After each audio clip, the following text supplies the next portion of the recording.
the last year, you declared £500,000 in private donations.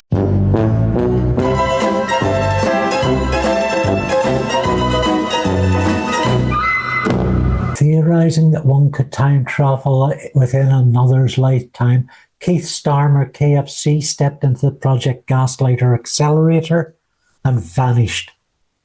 He woke to find himself free to exploit the past, facing mere images too like his own, and driven by ego erection to change history for Labour together.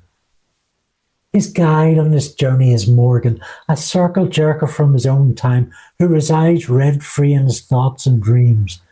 And so Starmer KFC finds himself meeping from life to life, striving to screw up what may go right, and hoping each time that his next meep will be the meep home.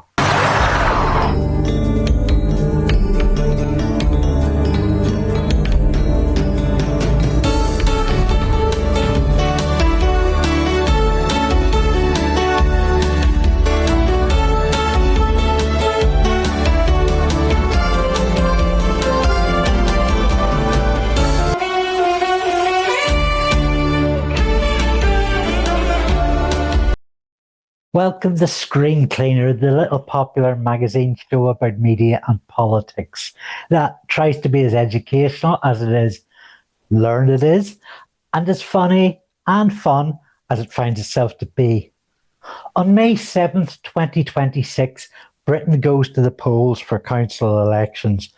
There are a staggering amount of elections, far too many for me to cover here. 5,066 English council seats, 136 local authorities, 32 metro boroughs, 18 unitary authorities, those are for local governance, 6 county councils, 48 district councils, and 6 positions for mayors. The British public seem exhausted by 14 years of Conservatives and 2 years of New Conservatives, aka Neo Labour. Bet you thought I was going to say neo-Nazi there. I almost did. So these by-elections represent a great seismic political shift between Reform, a collection of hedge fund managers and actual neo-Nazis pretending to be bricklayers, and the Greens, composed of community workers, teachers, healthcare professionals, and social justice advocates, young and old. Many on the left have predicted this political earthquake with glee, but I'm not so excited. It all looks, sorry mum and dad, a swear is coming, pretty fucking horrible and very scary. True, the Conservatives and Labour will take a bloody nose. The Greens will mop up votes, but Reform Russia will come away holding maybe most of the council seats, and that heralds a significant step backwards. A stepping stone washed away by high tide. Trump's America reminds us national decisions have far-reaching ramifications.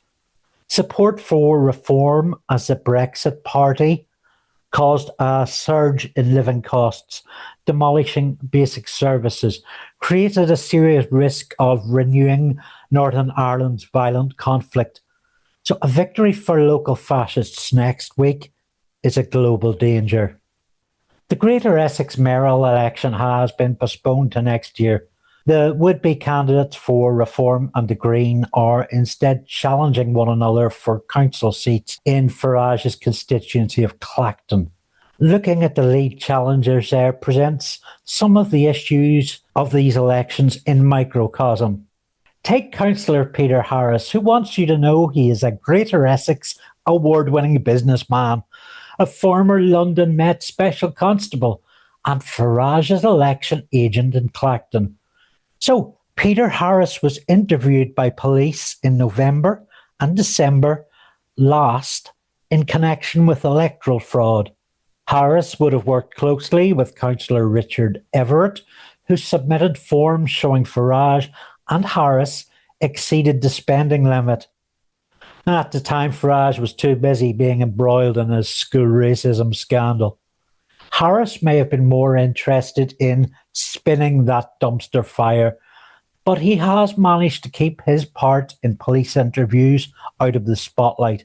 And this week it's come to light. Farage received a 5 million donation from Christopher Harborne, which was not reported to the Commons. Now, it's been reported to the Parliamentary Standards Commissioner. His defence is it was a personal gift. Toadfucker said, "This money was given to me so I would be safe and secure for the rest of my life. I've tried and failed in the past to get security funded by the Home Office, and I don't think the state will ever help me. I'm very much on my own. I will be for the rest of my life, and I have to face up to that grim reality. Christopher is an ardent supporter who is deeply concerned for my safety." Whether or not Farage has an OnlyFans account where he gives blowjobs to skunks, the gift came while Peter Harris was spending for Farage's election campaign, weeks before he announced he would stand. There was an additional 4 million given by Harborne, which people don't seem to be talking about so much, and another 3 million this year, presumably for a cameo about Farage's love for anal lovemaking to horses. Nice company, Peter. On the other hand, lifelong Clacton resident Dr. Natasha Osborne is on the tendering Green Executive Committee and stands against Harris for the Greens. She's rallied against university closure. Her PhD research focused on matters of social justice. The research explored how government failures unfairly harm people's life chances and why the state has a duty to compensate those affected by disadvantage as harm. Her life's work as a teacher and researcher positioned her aims to build a more resilient and fairer economy. She seeks reformation of the voting system and intends on accessibility for residents. Osborne stood up to bully Farage by running against him in the parliamentary elections and has noted his absence in Harris's campaigning. It would seem a fairly obvious choice to me. Picking at random the Manchester Greens candidates, there's a heart disease specialist, a student nurse, a litter picker, an SEN worker, the co-founder of the Greens for Palestine, a graduate, a computing specialist who's represented at European level, a handful of community activists and charity workers concerned with energy, diversity, arts and culture, the co-founder of the Greater Manchester Tenants Union, a residents' travel advocate, a worker for the homeless, a justice and housing professional, a trans rights supporter of strikers, an austerity survivor, a community leader geared to housing and solving debt, the chair of the Manchester Muslim community, an immigration lawyer, a hospitality worker, a school governor, a 20th lifelong Mancunian, a training provider for the NHS and Home Office, a road safety campaigner, a mental health advocate, someone who wants to broaden digital inclusion, a software systems designer, an award-winning global injustice awareness activist, local student and community volunteers, and a woman who helped resident-led groups on regeneration. A lot of women there, a good mix of ages and ethnicities. Prior to the 2024 elections, Steerpike at The Spectator published a list of controversial reform candidates. Domestic abusers, fraudsters, the convicted of sex crimes, and those who had passed on while standing. Also candidates who were members of the British National Party, pushing forward theories Jews are agitating to import Muslims and Africans into Britain. Other conspiracies involving COVID vaccines and gender dysphoria, quite a few praising Adolf Hitler, who is dead as well. For example, there's 2024 candidate for Bexhill and Battle, Grubby Ian Gribben, who expressed pro-Hitler views and called women the sponging gender. Slurs, death threats, and an OnlyFans psychic. For the coming elections, Farage announced strong vetting procedures enacted from last June by Jack Aaron, a man who has made apologies for Putin and Syria's Bashar al-Assad, and he has a face like a diseased crotch. As it's turned out, the focus on Mandelson and Starmer in the last few months has covered up what would have been a whole new raft of news coverage around reform maggots. On Monday, it was announced the Mirror, working with Hope Not Hate, discovered 3 reform candidates as members of the BNP. The British National Party were an openly fascist, openly neo-Nazi political party. Named in the reports are David Pryor, standing in Gateshead's Saltwell ward. Pryor has been dropped by Reform but is still running. Not so George Parnell in Hampshire's Fleet Town race, whose Company's House address appears to be on the BNP list. And the third doom-monger, John Black, hopes to secure Little Harwood and White Brick in Blackburn. Elsewhere in Gateshead, there's candidate Linda McFarlane, who called for a white Britain and wrote, "Black people aren't good enough." Anti-Semitism, Holocaust denial, Islamophobia, whites only, and they shall not pass. Hope Not Hate also carried a story on candidates in Norfolk, where Reform are expected to take Tory councils. Hopeful party chair and mouthy racist Jason Patchett in North Norfolk. Constant kowtowing to the black community is not doing us any favours. It is predominantly the demographic which is causing the issues, but we're frightened to do anything. There's Carl Catchpole, who's cozied up to unpleasant stains, Calvin Robinson, YouTuber Sargon of Akkad, the poltergeist of Enoch Powell, also convicted fraudster and domestic abuser Tommy Robinson, who he called a caring family man. Richard Edmondson, who, like others, performs arson on social media behind fake IDs, has endorsed Tommy Robinson and the violent rioters of summer 2024. There's Julian Kirk, horrendously anti-Muslim and a fan of Tommy Robinson. Mark Tucker, COVID denier. They lied about the gunk they pushed as vaccines. They weren't even vaccines. They were and are gene therapies. Fuck's sake. Kabir Kerr, another climate change conspiracy theorist. Ben Miles, proud supporter of the Tate brothers and Donald Trump. Ben clearly has a fondness for rapists and human traffickers. So much for Reform's vetting process. The party are expected to do well in Bexley. That's where you can find candidate Caroline Panetta, who said London Mayor Sadiq Khan wanted to turn the capital into Londonistan, where women would be unsafe to walk. She claimed Islam was the religion of rape, incest, and paedophilia, and that George Floyd was a criminal, the murder conviction a miscarriage of justice. Alan Stay, candidate in the Isle of Wight, shared sexist messages online and racist ones, repeatedly using the N-word. Would-be Westminster councillor James Bembridge said he'd tear down the NHS and salt the earth upon which it stood. Bolton candidate Derek Bullock was expelled from the Tories in 2020 for using a racial slur to call for people of Pakistani heritage to be shot. Reform are expected to do well in Essex, with their current candidate, Jeff Bray, claimed in 2010, "Not all Muslims are terrorists, but all terrorists are Muslim." There's Sheng-Young Lee, who is standing in Ealing.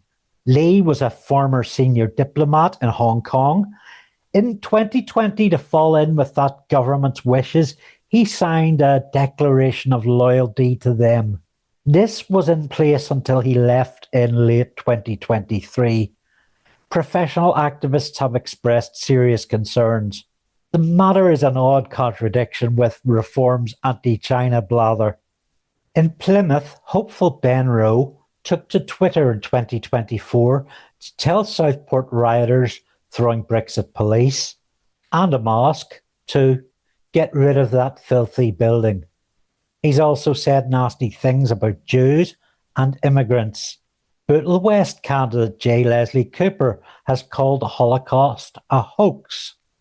Cooper said that the deaths of 3 girls in the Southport attacks were at the hands of Labour. Irene Davidson was dismissed as a candidate in Sefton by Reform last June following sectarian spew. She's been replaced by Mark Ormsby, whose social media posts regularly target Muslims, lean into conspiracy theories, and share content from British First founder Tommy Robinson and current leader Paul Golding. Britain First fan Councillor Stephen Biggs in Pilton in North Durham. Islam has no place on this earth. One big nuke bomb needed. Biggs is a private landowner and a self-employed partner is his private hire driver. Isaiah John Smith reads back in Doncaster. Bradford has one of the biggest Muslim populations in Europe. It's also one of the biggest shitholes in Europe. Draw your own conclusions. Also in Doncaster, Hard Rimmer, sharing posts on Islam's demographic jihad and the racist Great Replacement conspiracy theory. Trevor Bridgewood of Bardney in Lincolnshire also holds this, commenting that Muslims are organised in trying to supplant natives. Leicester candidate Elliot Allman accused black drivers of tailgating. Northampton Parish Council hopeful Ron Furman's racist and sexist slurs have also resurfaced. So they are probably the majority of the 45 Reform candidates who are named and shamed for misogyny, racism, and conspiracy theory in Labour's Reform Revealed report. I'll be honest, I didn't look at it until I'd done my own study. Times report in 2024 reported 41 general election candidates who were Facebook friends with neo-fascist BNP and Britain First leader Gary Rakes. In March, Farage visited Scotland, but within a week, 4 of their parliamentary candidates had either quit or were suspended. Stuart Niven devoted tens of thousands of pounds of COVID grants into his personal account. Fife candidate Linda Holt making Islamophobic remarks. Stirling's Rachel Wright claiming a private school was becoming migrant accommodation, a lie which had to be rebutted by the property's owners. Senga Beresford in West Dumfries endorsing Tommy Robinson and Britain First. The same month, Faragistan removed Hampshire and the Solent mayoral candidate Chris Parry. Parry described members of a Jewish neighbourhood watch group as cosplayers and likened them to Islamists on horseback. In April, it was goodbye to Reform's housing minister, Simon Dudley, who doesn't like people living in housing, and councillor for Oakhampton, James Granger, repeatedly bigging up Putin. I'd rather share my neighbourhood with armed Russians. Then a few weeks ago, Hastings candidate Ricky Hodges was reported for a torrent of aggressive Facebook posts, which seemed to have been regular over a long period of time. In 2019, he posted about taking Labour activists' limbs off. In 2020, putting Sadiq Khan in a coma. Before posting about punching lefties in their throats, Islamophobic and immigration conspiracy theories. So many threats of violence that the daughter of murdered MP David Amos has called for his suspension. Farage assured the press he'd get around to investigating Ricky Hodges. Not yet. Towards the end of my study, I found Reform Watch, which keeps real-time tracking tabs on the ugliness of reform and other little jackboot back births. It's a resource worth sharing, as is Stop Reform, back to help once more with guidance on tactical voting. So we're going to give Lee Anderson's council offices a go. Ashfield District County Council. Round 1, fight! You have reached the office of Lee Anderson MP for Ashfield.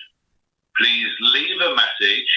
Alternatively, you can email on lee.anderson.mp@parliament.uk and we will respond as soon as we can. Thank you. Hello, Mr. Anderson. It's Christopher Harborne here. Remember I gave Reform UK a one-off £9 million in one go? So I was pretty annoyed when you walked out of Parliament the other day. Cash for questions. 9 million is a bit more than 30 pence. What happened to representation? Oh, that's pigeon spunkly, Anderson.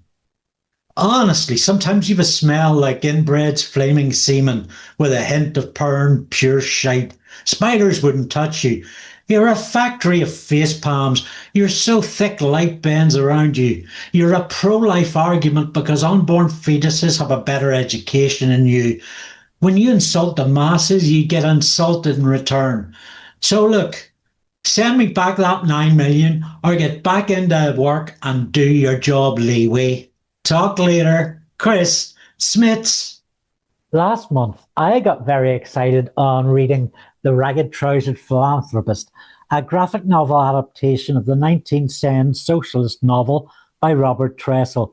In fact, it's one of the all-time greats in the medium. I was fortunate enough to snag an interview with both authors about their new thing. This is Sophie, she writes the words. And this is Scarlett, and she draws the pictures. And we're graphic novelists. So your latest graphic novel, This Struggle, has been shortlisted for British Book Awards. You're off to the Hay Festival in May. Could you give us a pitch as to what This Struggle is about?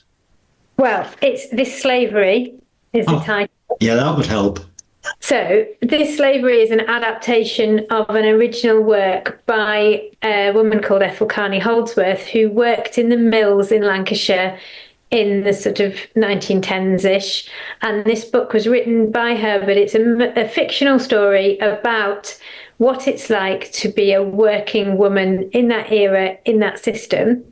And the slavery that she refers to refers both to her day-to-day wage slavery in the mills and the factory system and how close to poverty everybody is kept. But it also refers to specifically women's place in that system, as in you belong to your father until you get married, and then you belong to your husband, and then during the day you belong to the boss, and during the night you belong to your partner, and how one might break free from all of that. But the actual book is about these two sisters. So there are two sisters born and brought up into the same situation, and they take very different approaches to trying to break free from their enslavement. She was a really interesting person, Ethel Carney Holdsworth. She was an anti-fascist, anti-capitalist, feminist, at a time when it was really quite unusual. And she was also very anti-war during the First World War. So she wrote lots of books, lots of sort of mill girl romance kinds of books, which were very popular. And that This Slavery is like that, but it's also very political in a way that the other ones weren't. One of her books was really, really popular. It was a bestseller. She made lots of money from it, and it even got made into a film in the 20s. Wow. But she'd made a pacifist sort of anti-war, anti-fascist magazine at a time when it wasn't really very fashionable to be pacifist. Yes. So it didn't go down very well. The other interesting thing about her is that she was entirely self-taught. So she was working in the mills from part-time at age 11 and then full-time at, I think, 13 or 14. And so she taught herself, and by 18 she had her first collection of poetry published. So all of that was done from borrowing books from the co-op library and reading them at work without trying not to get caught by the boss. So I cannot imagine running one loom, never mind running 4, and reading without getting caught at the same time. Like, she must have been extraordinary. Yeah. And by all accounts, quite fierce. Yeah. So this is your third graphic novel where you're both drawn to social issues around the sort of the Victorian Edwardian period. And I wondered if you could talk us through the process. That we have a very clear division of labour, and there are some things that we always do together. Yeah. So it always starts with Scarlett coming across a depressing book and getting me to read it to tell her whether it's worth doing or not. So I've read a lot of depressing books over the last few years. You love it. I do love it. Yeah. I love it. So once we've decided on a story, then it's my job to get it from a novel shape into a graphic novel shape, as in write a script that is shorter, maybe fewer characters, and also sort of adapted for the medium, in the sense that the whole point is that a picture tells 1,000 words, and so you're trying to make it so that the art is doing half the work. And then once we've got a script sorted, we do a storyboard together, which decides what goes where on the page and in which chapter and stuff. And things get changed a lot often at that point. So if his scripts are more like a film script, really. Yeah, it's dialogue and stage directions, and so she doesn't specify what happens in what panel or anything like that. That's down to us when we're working together doing the storyboard. And so once we've got the storyboard locked down, then it's over to Scarlett, who draws it page by page. And as each page is done, she sends it to me for us to talk about. And at the end of each chapter, we send it to the lovely Dave. So for the last 3 books, we've had Dave Hine as our editor, and he's been really helpful and enthusiastic, as much into detail as she is. So then at the end of all of that, then there's another process where it gets edited in the like line editing way, publishing. Yeah, copy editing sort of thing. Yeah, proofreading. And then Scarlett designs the book as well, and the cover and the end papers and all of those things. So it's like everything's in-house. Yeah, pretty much. What sort of feedback have you had from people who aren't steeped in the comics media fandom, from the more broader public? Our books do seem to go down quite well as first graphic novels. So for people who are not used to reading comics, because we're choosing topics that aren't necessarily often done in the comics universe, they tend to sometimes be a first attempt at reading, narrative art in this way. And we like to think, or we hope, an introduction. So once that you pick up The Ragged Trousered Philanthropist because you perhaps are overfaced by the original and would like a shorter version, which is a very good reason for wanting to read it that way, I think. But then once you've done that, you might also be open-minded to other comic books, because I think in Britain certainly there's such a misapprehension that comic books are children's stories or all caped crusaders and fighting. And we're also, in our design of the books, like they're fairly traditional, aren't they? There's nothing too challenging in the page layouts, and you don't need to be an expert. We've done that kind of on purpose, because we started with The Ragged Trousered Philanthropist, knowing that there were lots of people who have been told to read it, who've been recommended to read it, but would find the original quite difficult to get through. We actually intended that book to be kind of aimed at those people, not necessarily like dyed-in-the-wool comics people. Yeah. So our real motivation is about accessibility. So our first principle is that it should be easy to read and fun to read and jump off the page into your eyes and your mind. And then it's how faithful it is to the original. So we will change things to make it easier on the reader and more fun sometimes, because that's the first principle. And you can see an extended version of that interview on this channel coming soon as part of the Sunday Comics feature. Mr. Speaker, number 5, 1776 fellatio. The Tories don't. They don't, anti-Semites. Oh, spare a pound, Prime Minister. We stretch the unemployed. Bootstraps. Number? No. Add them together like Scarrytown so big. Dollywood Supreme, anti-Semite. Ollie Robbins. Lord Robertson, baby. They were anti-Semites. There. No lectures, I don't read. His guns borrow curry flavour. Shuffle Reeves. Iran left the heating on. She said, fee fi fo. Shufflecock. Wetting himself a bastard. Collect skin. Carnival hour. Every single anti-Semite. Stunts. My pedo thumb. Pedo in a U-turn of ever convicted pedos. Last week, we all saw him punch the Speaker's chair. Teeny tiny Tories. Hologrammatic suit of gay. LGBT veteran anti-Semitans. Trump is running bare naked down the street. What you gonna do when they come for you? Get off, Butlin's anti-Semite. Boris liked them legal, not yours. Got food? Cobra anti-Semite, Cobra anti-Semite. Bad things are bad. Yes, thank you, they are. You're every gaslight I have a charge. Don't dick with me, boy. Malfunction, malfunction, malfunction, malfunction. Jay Garrick, Barry Allen, Wally West.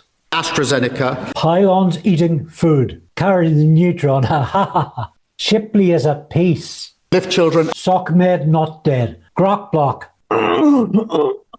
Croydon MPs not forked. Not anti-Semite. Mad Max landlords. Send a message in a bottle. Why force MPs on investigations? I'm a former GP now. Do you remember the Halifax ad? Aaron are building new nuclear reactors and Nuclear raptors?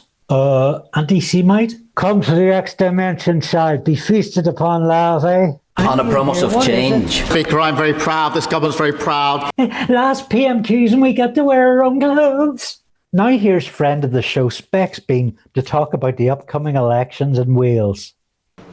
Hi there, I'm Spexbean farmer, and he's asked me to talk a little bit about Welsh politics with the upcoming Senate elections going on at the moment. So, here we go. The first thing I guess we should talk about is the parties involved. So, we have the incumbents, the Labour Party, who Welsh Labour, arguably, by some metrics, you could say are the most successful political party in Western Europe, depending on how you, if you just keep it to this geographical location of like Wales, specifically South Wales, but yeah. And they are probably not going to do very well, based on all of the polling at the moment. Then, I suppose, depending on which polls you read right now, it's either going to be Plaid Cymru or Reform winning, although the Greens deserve a mention, as do the Lib Dems. The Greens currently don't have any Senedd members, so no MSs, but the Lib Dems have one, Jane Dodds, who has actually, as much as it bemoans me to be good to the to be nice to a Lib Dem, because you shouldn't trust the Liberals. They have been good on some things, like the ban on greyhound racing, for example. I think it's a good policy, and they pushed that. She's obviously been part of the confidence and supply deal, so she's been in government. Because that's another feature of the Senedd. We often had either like confidence and supply led government, so or we'll have a minority government with another party, which is a slightly different setup. Reform have been mired in scandal throughout the whole thing. Not to say that Plaid Cymru hasn't had theirs, because they've had one or two. But the main ones for Reform is one of their candidates did a Nazi salute in a social media post.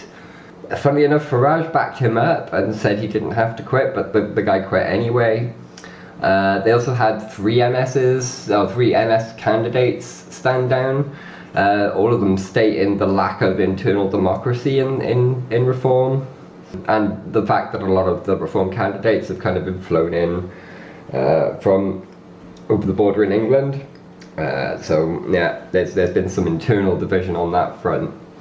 So I think the big issues really have been the nation of sanctuary, which is a policy for integration for people that come here. Now, Wales has a very small migrant population. The largest group of people that come here are people from England. I wouldn't be here if that wasn't the case. My father was English, but I was, I've always lived here.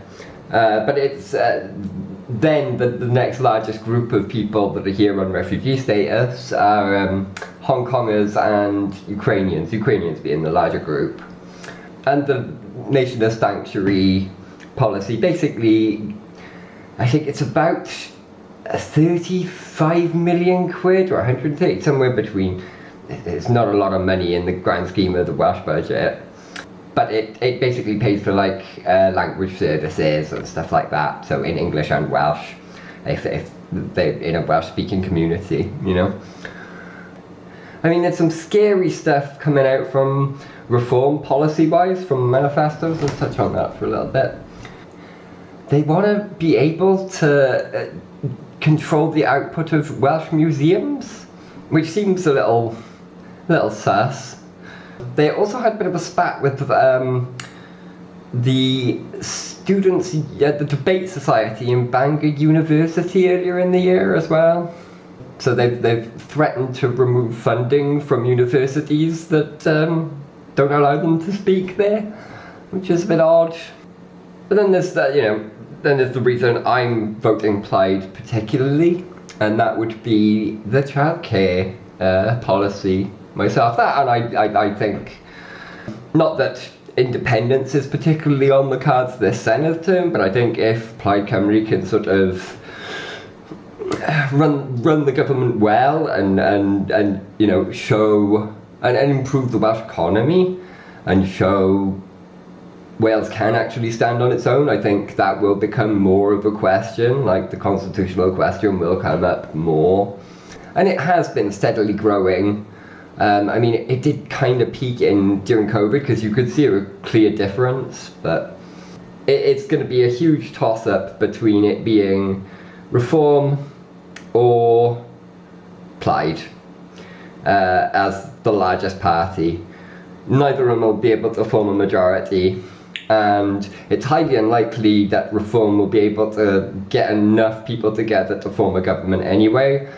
But the fact that they will be the largest party and not in government might look a bit, yeah. But still, I think Welsh politics has become kind of bloc politics. You've got a very distinct left and right, and we're starting to see the formation of a sort of nationalist and I mean that in like this is the Welsh term, like a Welsh nationalist versus a unionist bloc as well, because the Liberal Democrats have come out and said they are dead against Welsh independence, as well as like major figures in Labour, although Labour for an Indie Wales are a thing. Spexbean there, who is not the head of Reform Wales or a convicted Russian asset. Reform's third-placed candidate for the Senedd has taken aim at childcare. Free provision will lead to skyrocketing abuse in nurseries, says Martin Roberts. A second-placed candidate, John Clark, has spoken out plenty with support for Vladimir Putin. And then Welsh Senate candidate Corey Edwards has stepped down after a photo emerged of his Hitler salute. Within days, two other Reform constituency candidates stepped off.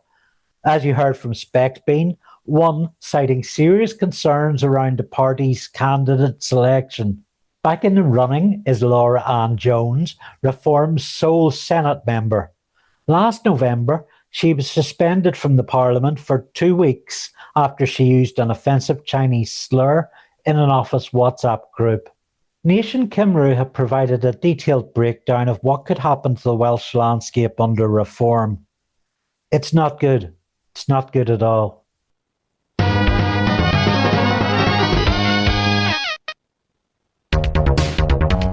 2. Fight! Thank you for calling the Parliamentary Contact Centre. Please note, our calls will be recorded for training and monitoring purposes. Now for the Anderson MP. No one is available to take your call. At the tone, please record your message. When you've finished recording, you may hang up or press the hash key for more options. Right, Lee. Oh, one of your constituents here, Joseph Crusher Hogan. I'm a amateur wrestler in Lenenbank House, and I've noticed you like to shout a lot. You like me. You like to be big, right? We've got to project ourselves. So here's what I'm proposing. You, Lee Anderson, me, Joseph Crusher Hogan in the ring. bare knuckle boxing. Let's go at it. Now, don't get this wrong. This isn't a threat. This is a challenge. Sports, right? Two real men. We can run it for charity.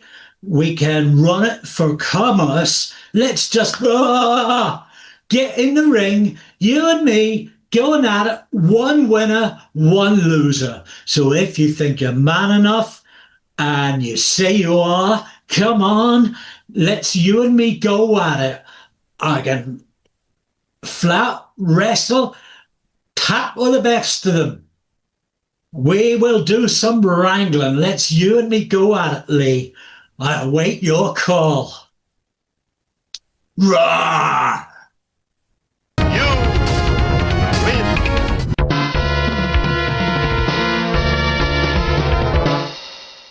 At this time of the year, university is winding down. Students are released from coursework. Hard-labouring teachers are made redundant. So what better time to pick on them both with this special report from some other guy? Teaching is a job that's underpaid, under-resourced and incredibly stressful. Giving a TED talk, people roll on stage, do their bit like some supreme deity, and roll off again, having infodumped a whole crowd of clappers. Teaching, they're just more likely to call you a prick.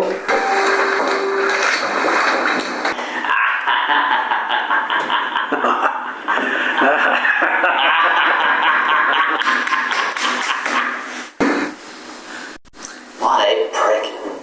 What's worse, you have to be in a relationship with 10, 20, 35 of these ingrates, and you might be forced to work with technology provided by the commercial contract bidder of success. That wasn't even competitive 15 years ago.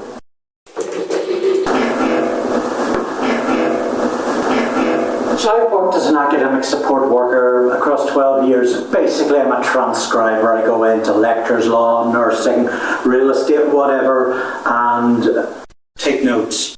So it's given me a real interesting insight into pupils, teachers, and the gulf between them. So for students, if you don't understand what your teacher is telling you or asking you, just speak up. It is their problem. It damn is. Don't wait a week or 2 or 3 hoping things will fall into sync for you. Leave your problems to the deadlines and it becomes your fault. A teacher can't help you then. And while I'm talking about this, if a class has a student supporting a note taker and they can't keep up with you, perhaps a refresher is required for your teaching skills. So listen, transcribing support workers are hired for their abilities to listen, to adapt to a new language, to summarise and type at speed. A good rule of thumb is if the support worker can't keep up, then neither can most young students. The transcriber is the bridge between a lecturer and a needs student. If you speak so quickly that the notes are messed up, then the student will be left confused. Fewer words, which count. Talking really fast and delivering your lectures high speed so it can't be transcribed is much worse than PowerPoint karaoke, which, while lazy, is at least easy to follow. And while I'm on that subject, a 2-hour lecture shouldn't have 70 slides in it, unless half of those are gerbils. You won't get through them, which is a setup for a fall. Also, PowerPoints are the students' main takeaway from what you're giving them in live lectures, so don't confuse PowerPoint and Word. Look into your PowerPoint's notes section and see if everything that's on those slides can be read in there for taking to a text document. Oh, and visually led presentations are all very well and good, and I see your Scott McLeod right brain, left brain hemisphere argument, but it's weak as dirt to a visually impaired student. If you pay for your education, you have consumer rights. That means access to the overpriced services that you pay for. And while you're at it, see if your student badge offers you access to all those small rooms with no one in them for a quiet place to work. Never mind the busy library with its complicated booking system. Take yourself off to the impressive shiny corridors, which you might think were reserved for others. Roam, if you want to. Roam around the campus. Just time for some news in brief. New technologies allow for live film capture of one of England's bloodiest vampires. George Osborne revealed to be second choice of US ambassador after Peter Mandelson.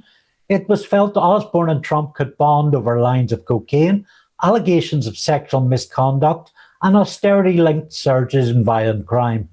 Zach Polanski prescribed as terrorist organisation by the British government. I owned 6 houses, 6 boats, 5 cars, and a captive heiress bound in a basement, boasts Scottish Reform leader, the Hooded Claw. Prime Minister Soggy Toast and Glass is booed at Golders Green by hundreds of people he's labelled anti-Semites. Trending topics this week include bar charts, graphs, Canva and Microsoft Paint, the percentage sign on the keyboards, and pie charts, because someone ate all the pies. And the Whitehall fuel protest is abandoned when billionaire bullies run out of petrol.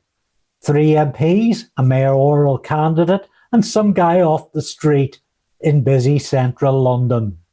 That's all from Screencleaner for now. Stay tuned for a short special on the mayoral elections on this channel during the week before our post-election hot season finale. Keep abreast of all I'm up to with a subscribe, a like, and a comment. Only all 3 models will let you be part of our inclusive club. Thanks to all my patrons at patreon.com/Andy Luke, whose names will play over some footage of gerbils and our excellent theme by Alexander Eels and Sufi. Bye for now.